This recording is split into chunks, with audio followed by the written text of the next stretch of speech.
September is back to school month for many in District 5110 and around the world, and so it's fitting that September is also Literacy and Basic Education Month for Rotary International. For my message this month, I want to reflect a little about the Dictionary Project and some exciting news about District 5110's new Club Literacy Award program that rolls out funding to clubs that choose to undertake local literacy projects. Pay attention, Rotarians. I'm talking about match-free money for your club. First, though, let's review the history of our district's dictionary project. PDG Walt Schloer launched the project in 2005 using a $7,000 Rotary Foundation grant to help underwrite the cost to purchase and distribute 15,505 dictionaries to classrooms and students throughout the district. The project's total cost that first year was $16,580. The next year, PDG Hal Kibbe continued the project, distributing 16,056 dictionaries, but this time without the help of a foundation grant. So in Rotary year 2006-2007, District 5110 funds generated from club per capita dues covered the $16,835 year two cost to continue this popular program. Rotary Foundation funds helped underwrite the program costs for years 3, 4, and 5, but since then, the program has been financed exclusively from district funds generated by club per capita dues. Several months ago, PDG Tim Bewley helped me debunk a myth that a per capita dues increase instituted several years ago was dedicated to the Dictionary Project, with the per capita increase solely for the use of funding dictionaries. One club had asked for a partial dues refund since it no longer participated in the Dictionary Project, but no refund was possible. There had been no dedicated dues increase. Throughout history, mankind has quenched its thirst for knowledge and learning using different tools. These tools have evolved over time as sophistication revealed new ways to record knowledge and retrieve it for the generations that follow. Some of the earliest methods were simply drawings on cave walls and what then were sophisticated hieroglyphics. Language was eventually created and scribes recorded words for future recognition. Some of the earliest dictionaries were memorialized by scribes. When Johannes Gutenberg invented the printing press in 1440, for the first time masses were able to access the history of language evolution. Over the years, millions upon millions of dictionaries have been printed in literally hundreds of languages. Whatever would we do without dictionaries? With the advent of the World Wide Web in 1990, dictionaries became available online. I remember first using www.dictionary.com in the late 1990s to help me with my spelling. Today, it seems more and more of us, including youngsters, are using online dictionaries rather than printed ones. Still, some clubs remain extremely passionate about our dictionary project. Take a look.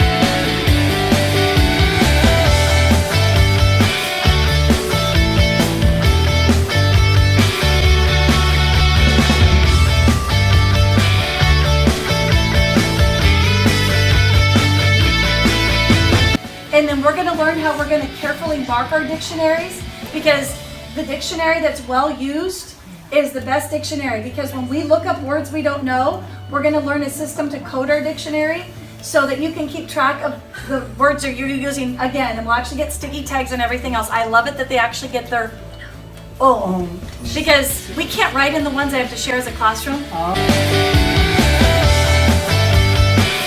Dear Rotary, thank you for the dictionary. I like the page that shows the sign language and page and section.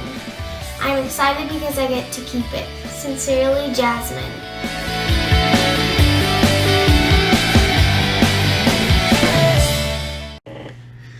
And yet, while some clubs are enthusiastic about the dictionary project, a growing number of District 5110 Rotary clubs have questioned its value, especially since for several years now, about $18,500 of annual club dues have been required to support the distribution of these printed dictionaries. These growing numbers of clubs reason that while the dictionary project has considerable public relations value, there are other literacy projects that have equal or greater public relations value, but also offer much greater value promoting literacy than does the dictionary project. For example, some clubs participate in the Dolly Parton Imagination Library project. In 1996, Dolly Parton created what she calls the Imagination Library to send free books to homes like this one. We send these books to them in their little name, with their name on it. They look forward to going to the mailbox. This is theirs. This is mine. So I am going to either learn to read it or I'm going to make somebody teach me how to read it.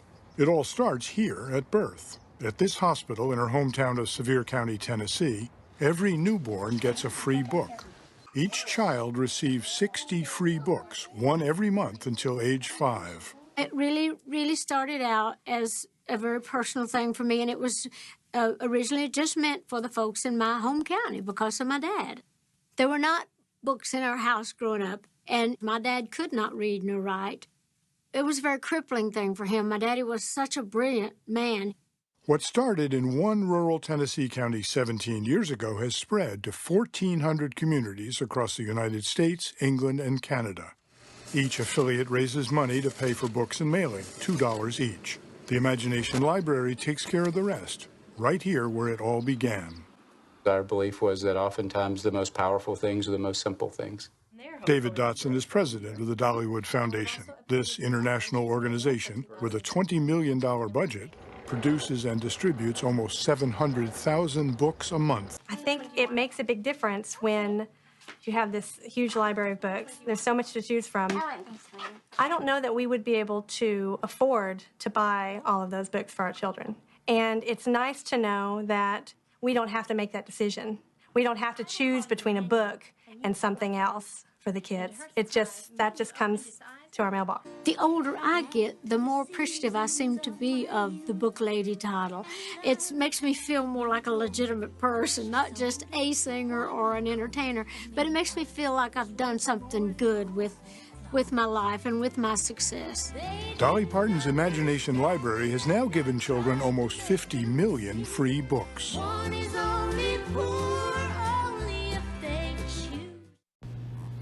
And there are other options. A growing number of District 5110 clubs are engaged in Gift of Literacy projects. Springfield is one of these. Take a look. In Springfield, Oregon, the greatest gift we give our kids is the gift of literacy. Sparkle in their eyes and the elation of how happy they are to get a book. Because some of these kids, it's their very first hardbound book. Every year, every first grader in the district receives a hardbound book from the Gift of Literacy. And what's great about this program is it's inspiring young readers through partnership, and it's all the partnerships throughout our community that make this possible. So I brought it up here and talked to Nancy about it, Nancy Golden, and Nancy bought in, all the principals bought in, the Rotary clubs brought in, and that's how it started.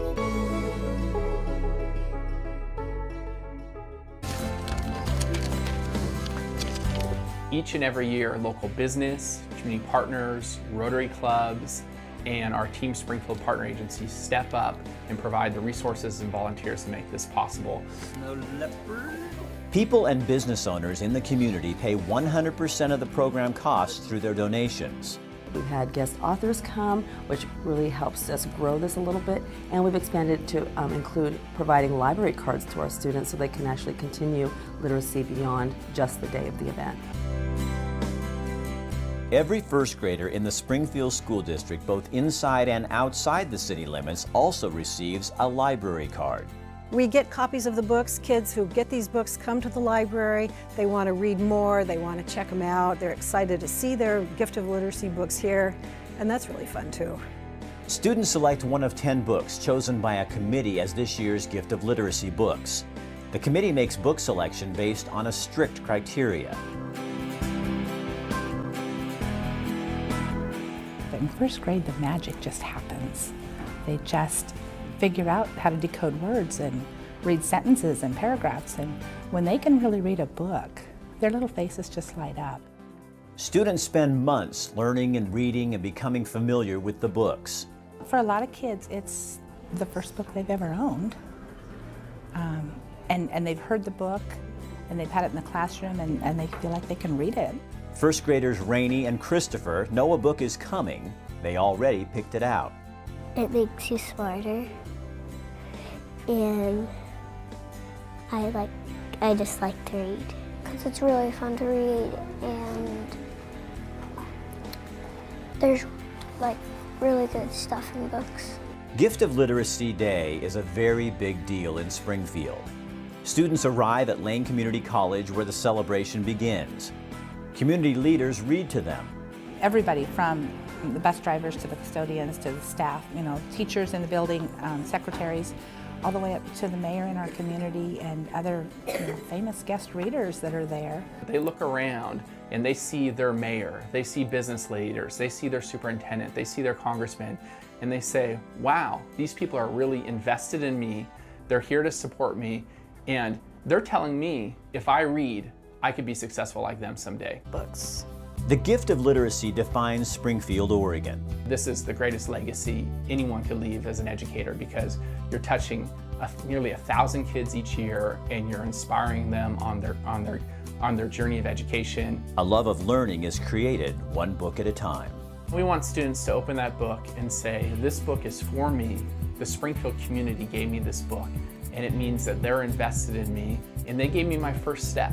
And we want them always to look back to that and say, this is where I launched my love of reading, and thank you to Springfield, and to always have that deep connection to Springfield through this partnership. You're putting your money where your mouth is. You're really saying, this is valued by our school, our community. We think it's important enough to have a whole celebration around it, and it sets the tone for the rest of their school career.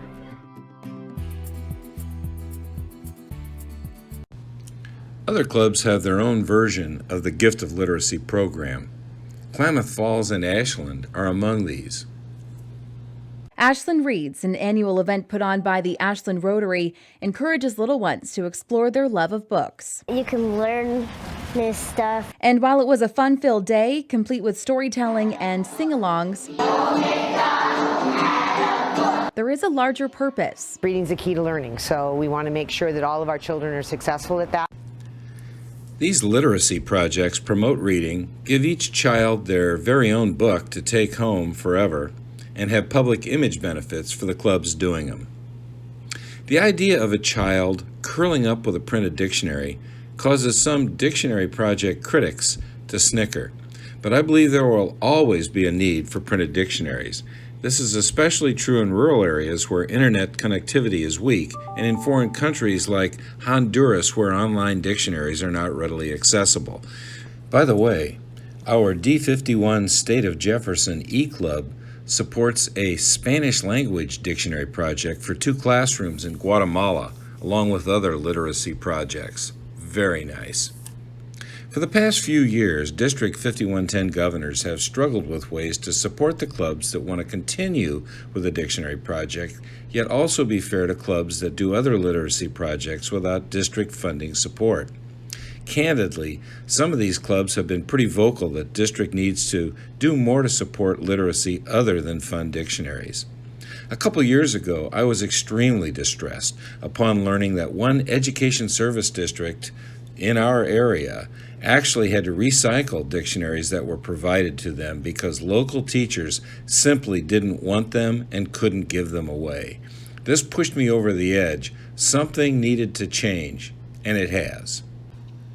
Last spring, D5110 presidents-elect considered this dilemma. Some clubs wanted district funding support for dictionaries. Others wanted help funding other literacy projects.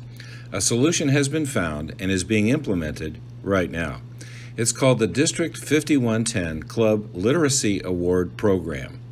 Assistant governors have been given a proportionate share of the $18,500 that D5110 has been budgeting annually for the dictionary project, with each club getting an equal share of that amount. And the money can now be used for dictionaries or any other literacy project our 67 club presidents tell their AG they want the money to be used for.